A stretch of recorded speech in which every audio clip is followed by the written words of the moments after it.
Hey, if you've been following us, and you've seen Teaching 16, you'll have this in context.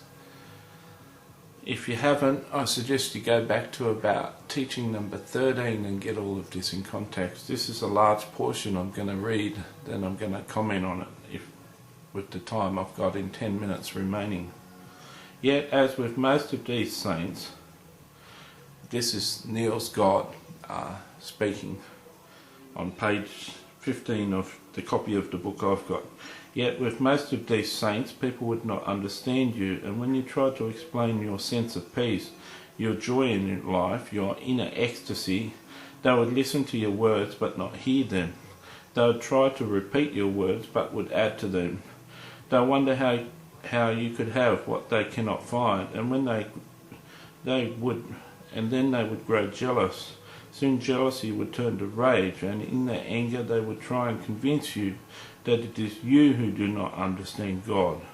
And if they were unsuccessful at tearing you from your joy, they would seek to harm you, so enormous would be their rage. And when you told them it does not matter, that even death cannot interrupt your joy, nor change your truth, they would surely kill you. Then, when they saw the peace with which you accepted death, they would call you a saint and love you again. For it is the nature of people to love, then destroy, then love again that which they value most. Now, 1 minute 43, that's pretty good, isn't it? So we've got 8.5 minutes to have a talk about that. Now, as far as I know, I'll have a look back here, but paperback edition published in 1999. I don't know, it may have been published in hardcover. This has been out 10 years, right? This paperback edition. Okay? Hardback 1997, 4 times. So 12 years, okay? 12 years, that book 1 has been existing. Now, if people try and change your opinion because you're full of joy and peace and love and happiness,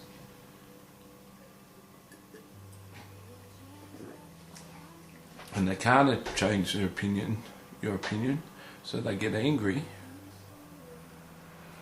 and in their anger they try and change your opinion, and they can't change your opinion, then their anger would turn to rage, then they'd seek to harm you, and you don't shut up, they seek to kill you, then they will kill you. Then they see you happy the way you accepted death, then they turn again and praise you as a saint. That's what Neale has said in this thing, to paraphrase him. Now it's 12 years since Neale said that. Now he'd be a multi-millionaire, it could even be a billionaire from this book series. I think there's 4 or 5 books. I can't imagine how many teachings I'm going to have to do to get to the end of them if I ever have to do that. Now you'd think, as the epitome who got this information of God, and now with his riches and his success as a spokesman for esoteric spiritual things, he'd be dead by now. He's the man who penned it. Wouldn't be here at great peace and joy? Wouldn't they hate him now? Why isn't he dead? If that's the way you're going to be, if you accept that Satan isn't there and there's no limit, God can't limit you, and there's no consequences for right and wrong, and you find peace in that and joy in that, and you start to live that life with no enemy and no restraint and nothing going to hold you back, and people get jealous and try and kill you, why isn't he dead? I have to ask you, why? Jesus died. Most of the prophets in the Old Testament died. Paul died. The only one of the 12 disciples that wasn't crucified was John, and they put John in the vat of boiling oil, and a miracle made him live. So he died an old man, but at some stage they put him in a jail on an island. So I don't know if he ever got off that island. I don't know much about biblical history, but 11 out of the 12 were crucified, and one gave Jesus up, so they died. Why hasn't Neale died? I don't think Neale even watched my DVDs, my videos on YouTube. I don't know if I would if I was an author. When there's 250 or 300 or 400 or 1,000 up there, he may start getting emails. Hey, this guy said a lot about what you've had to say. You know, God's pretty tough on me, Jesus is pretty tough on me. He gives me an assignment and I just have to go and do it.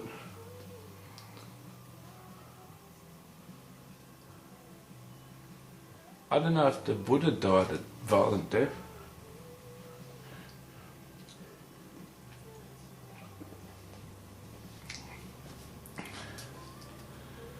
I don't know if the Dalai Lama believes in hell.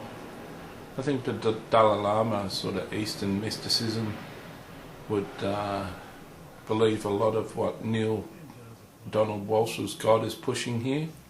Neale's God, I'll put in little commas.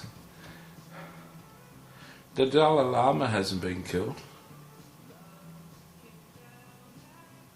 He hasn't been slaughtered.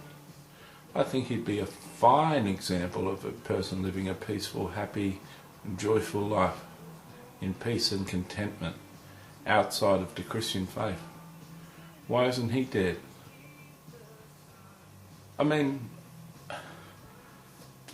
I know they say the exception proves the rule, so the fact that I've come up with Neale being alive and the Dalai Lama being alive, is that proving that Neale's right, or is proving that I'm right, that he could actually be wrong? I don't know, I'll leave that with you. We'll go on to teaching number 18 in the next video.